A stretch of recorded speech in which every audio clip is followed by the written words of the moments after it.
Ces agents d'entretien sont des habitués de cette école nîmoise. Ce sont elles qui en assurent le nettoyage à l'année. Pourtant, cette fois-ci, c'est en tenue de combat qu'elles affrontent cette classe de maternelle.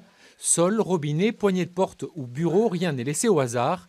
Tout est passé au désinfectant certifié virucide. En priorité, tout ce qui est à hauteur des enfants. Là, on est dans une classe de grande section. Donc, on a insisté sur le mobilier, les chaises, les tables. Disons qu'on fait le travail de pré-rentrée, mais amélioré, puisque là, on a les combinaisons et puis on a des produits désinfectants qui sont un petit peu plus puissants que ceux qu'on utilise d'habitude. La ville a lancé un marathon en partenariat avec ses entreprises prestataires. Nettoyer en 6 jours, c'est 83 écoles. D'ici au 11 mai, les 610 classes seront équipées de flacons de gel hydroalcoolique pour les enseignants et le personnel de service.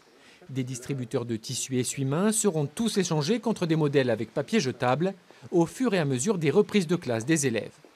Au niveau de l'entretien, on sera prêt, vraiment. Le temps était important et donc il y avait un rétro-planning à mettre en place pour vraiment avoir des garanties.